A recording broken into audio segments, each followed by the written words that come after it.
किसकी बात करते हैं? वर्ग व वर्गमूल की। इसको इंग्लिश में कहते हैं स्क्वायर। क्या कहते हैं?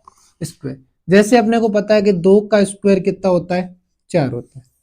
इसी प्रकार किसी भी बड़ी संख्या का वर्ग या वर्गमूल कैसे ज्ञात करें? तो ध्यान रखें 2 का वर्ग कितना होता है?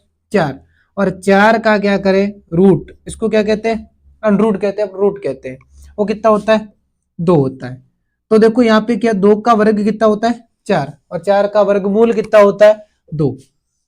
तो सबसे पहले ध्यान रखें किसी भी संख्या का वर्गमूल ज्ञात करने का तरीका 2 विधि होती है। पहली विधि होती है, उसको कहते हैं अभाज्य गुणनखंड विधि। अभाज्य गुणनखंड विधि। और दूसरी जो विधि होती है उसको भाग विधि कहते हैं या भागफल विधि। भाग विधि कह सकते हैं या भागफल विधि कह सकते हैं। तो ध्यान रखें अभाज्य गुणनखंड विधि क्या होती है, भागफल विधि क्या होती है, इसके बारे में विस्तार से अध्ययन करेंगे अपन। तो सबसे पहले अपन आ जाते हैं कि किसी भी संख्या का वर्ग कैसे निकालते हैं। जैसे मेरे पास में एक ऑप्शन आ गया 6। 6 का वर्ग का मतलब क्या होता है? 6 का स्क्वायर। मतलब उसी संख्या का कितने बार गुणा करना? 2 बार। जैसे आ गया 25 का स्क्वायर, मतलब क्या? 25 का कितनी बार गुणा करना? 2 बार। जैसे आ गया 15 का स्क्वायर, मतलब 15 का कितनी बार गुणा करना? 2 बार। तो 6 का 2 बार गुणा करते हैं, कितना आता है? 36। यानी 6 का वर्ग होता है वो कितना होता है? 36। अब 36 का वापस क्या करें? वर्गमूल करें तो कितना आएगा? 6 आएगा। अब 25 का वर्ग कितना होता है? तो 25 का 25 से क्या करना है? गुणा करना है। कितना होता है 25 का वर्ग? 625। अब इसी 625 का वापस रूट करें तो कितना आ जाएगा? वापस 25 आ जाएगा। 15 का करेंगे तो कितना आ जाएगा? 15 का होता है 225। और इसी 225 का वापस क्या करें? रूट करें तो कितना आएगा? 15। तो ये होता है किसी भी संख्या का वर्ग और वर्गमूल। तो सबसे पहले अपन कौन सी विधि की बात करते हैं? अभाज्य गुणनखंड विधि की बात करते हैं। जैसे मैंने एक संख्या ली 144, 144। इसका मेरे को अभाज्य गुणनखंड विधि से क्या करना है? वर्गमूल ज्ञात करना है। तो अभाज्य गुणनखंड विधि से सबसे पहले अपने छोटी क्लास में पढ़ा होगा भाज्य संख्या अभाज्य संख्या किसे कहते हैं। यानी भाज्य और अभाज्य संख्या, कौन सी संख्या? भाज्य व अभाज्य संख्या। इसको इंग्लिश में कहते हैं prime number and non prime number. तो देखो भाज्य संख्या क्या होती है? वह संख्या जिसके अंदर क्या होता है? खुद और एक के अलावा किसी और संख्या का भी भाग जाता है, वो क्या होती है? भाज्य संख्या। और जिसमें स्वयं और एक के अलावा किसी और संख्या का भाग नहीं जाता, वो कौन सी होती है? अभाज्य संख्या होता है। लेकिन यहाँ पे एक ऑब्जेक्शन होता है कि एक न तो क्या है? भाज्य और न ही अभाज्य। तो यहाँ से ध्यान रखें सबसे छोटी जो अभाज्य संख्या होती है वो 2 होती है, और सबसे छोटी जो भाज्य संख्या होती है वो कौन सी होती है? 4। और इसी भाज्य संख्या को और अपन क्या कह सकते हैं? संयुक्त संख्या भी कहते हैं। क्या कहते हैं? संयुक्त संख्या भी कहते हैं, यौगिक संख्या भी कहते हैं इसी भाज्य संख्या को। तो ये सबसे छोटी होती है, वो कौन सी होती है?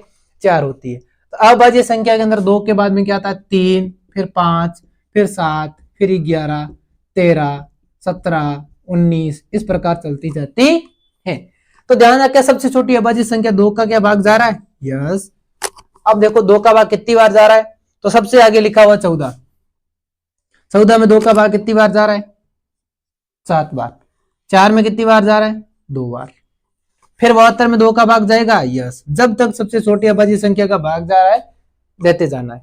2 का भाग कितनी बार जाएगा? 7 में जाएगा 3 बार। पीछे रहा 1, 12 में जाएगा कितनी बार? 6 बार। फिर 2 का भाग देंगे 36 में कितनी बार गया? 18 बार। फिर 2 का भाग देंगे कितनी बार गया? 9 बार। अब 2 का भाग नहीं जाएगा। अब किसका भाग जाएगा? 2 के बाद में कौन सी अभाज्य संख्या आती है? 3। तो 3 का भाग देंगे तो कितना जाएगा? 3 बार। फिर 3 का भाग देंगे कितनी बार आया? 1 बार। अब क्या करोगे आप? अब इसके जोड़े बनाओगे। सबसे पहले इसके अभाज्य गुणनखंडों को लिखोगे। 2 इंटू 2 इंटू 2 इंटू 2, 4 बार कितने हैं? 2। उसके बाद में 3, 2 बार कितने? 3, 2 बार हो गए 3। अब जोड़े बनाने, जोड़े का मतलब समान संख्या का एक जोड़ा बनाना है। 2 का एक जोड़ा बन गया, 2 का एक जोड़ा बन गया, 3 का एक जोड़ा बन गया। अब जोड़े को उतारना है तो क्या हो जाएगा? 2 इंटू 2 इंटू 3, कितना हो गया? 2 दूनी 4, 4 3 12। यानी जो ये 144 ये किसका वर्ग है? 12 का वर्ग है। इसको कहते हैं अभाज्य गुणनखंड विधि से किसी भी निकालना। बाद बढ़ेंगे भागफल विधि से किसी भी संख्या का क्या निकालना, वर्गमूल निकालना। तो देखिए यहाँ पे भाग विधि क्या कहती है, वो उसी का ही करते हैं 144। भागफल विधि से क्या करते हैं, भागफल विधि से 144 का क्या निकालते हैं, वर्गमूल निकालते हैं। तो सबसे पहले देखिए 2 का जोड़ा बनाना है। अगर किसी भी संख्या का भागफल विधि से क्या निकालते हैं, वर्गमूल, तो 2 का, और घनमूल निकालते आगे पढ़ेंगे तो 3 का जोड़ा बनाएंगे। तो देखिए वर्गमूल निकालने के लिए 2 का जोड़ा बनाया। अब आपको क्या होना चाहिए, 1 से लगा के 10 तक के वर्ग याद होने चाहिए। जैसे 1 का स्क्वायर कितना होता है 1, 2 का स्क्वायर कितना होता है 4, 3 का स्क्वायर कितना होता है 9, 4 का स्क्वायर कितना होता है 16, 5 का स्क्वायर कितना होता है 25, 6 का स्क्वायर कितना होता है 36, 7 का स्क्वायर कितना होता है 49, 8 का स्क्वायर कितना होता है 64, 64, 9 का स्क्वायर कितना होता है 81, और 10 का कितना होता है 100। 1 से लगा के 10 तक के वर्ग अपने को याद होने चाहिए। अब देखो 1 किसका वर्ग है, 1 का है, या तो 1 या 1 से छोटा, तो 1 अपना क्या है, पूर्ण वर्ग संख्या है, 1 का है, यहां भी 1 लिखेंगे, यहां भी लिखेंगे, यहां भी लिखेंगे, यहां भी, अंदर होगी माइनस और बाहर क्या होगा प्लस। 1 और 1 कितने होते हैं 2, 1 में से 1 गया, पीछे कितना रहा 0। अब पूरा का पूरा जोड़ा यहाँ पे उतार दीजिए। अब ध्यान रखें सबसे पीछे वाले इकाई अंक को देखें, यूनिट डिजिट होता है इकाई अंक। 4, 4 किसके पीछे आ रहा है, एक तो 2 के पीछे आ रहा है और एक 8 के पीछे आ रहा है। यहां तो यहां पर 2 और 2 आएगा, और यह क्या आएगा 8 या 8 आएगा।